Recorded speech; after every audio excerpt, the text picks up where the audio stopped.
5 seconds. I have no intention of giving a certificate about which my honorable friend Dr. Krishnaswamy was talking some time ago, since anything like a certificate being given by any member of the business community is likely to be misunderstood. But the fact remains that impartial observers, both here and abroad, have testified to the soundness and stability of our finances, which have successfully withstood severe stresses and strains of the changing economic factors, both national and international, and for this the fullest possible credit is due to the wise handling of the situation by our present finance minister. There have been criticisms on both sides. Some have described the budget as pro big business, as something which has brought about a boom in the stock exchange and as something which has brought about satisfaction in the business circles. The fact is that if there has been any satisfaction, it has been due purely to negative features of the budget and not because any positive relief in any direction has been given to business or industry.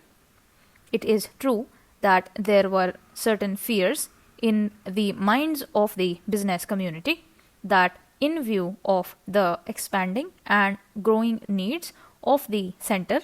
the finance minister might resort to certain further additional taxation, and since those fears were not realized, there has been some slight recovery in certain stock exchanges, but that does not in the least mean that whatever relief and legitimate relief was due to the business and industrial community has received any adequate response from the finance minister.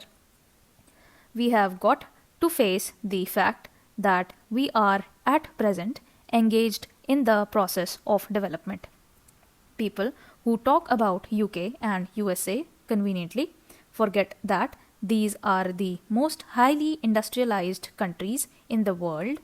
and our taxation system, so long as we are engaged in expanding and building our economy, must be adjusted and linked with the requirements of the expanding economy and should not be compared with the high taxation levels that may be prevalent in UK and USA. Friends have talked about unemployment,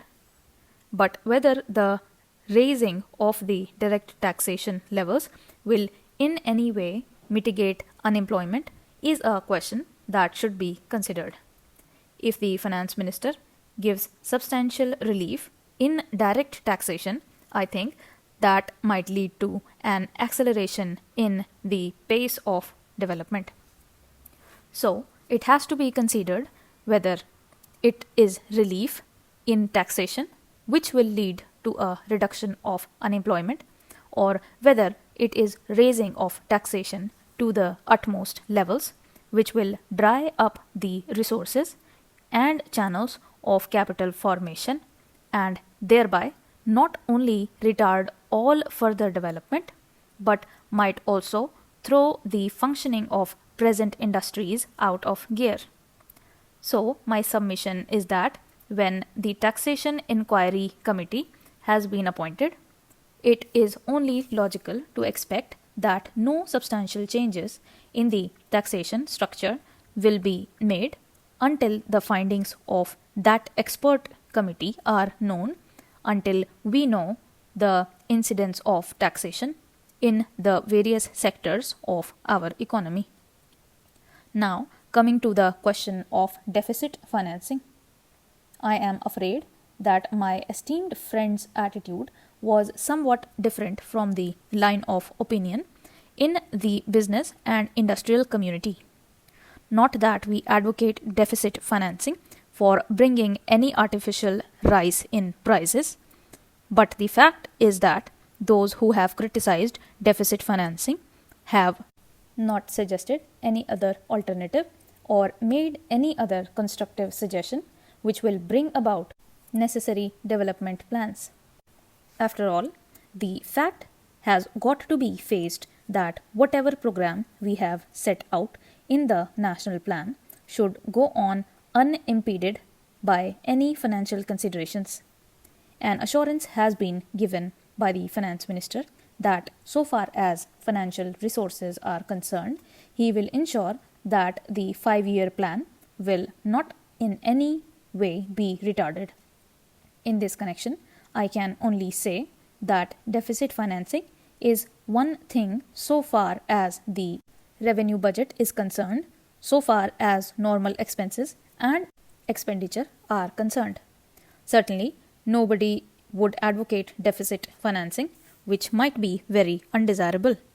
But when it is a question of doing something abnormal, of investing something in productive channels, then certainly some risk has got to be taken, and I think the finance minister has been fully cautious in taking whatever measures he has so far.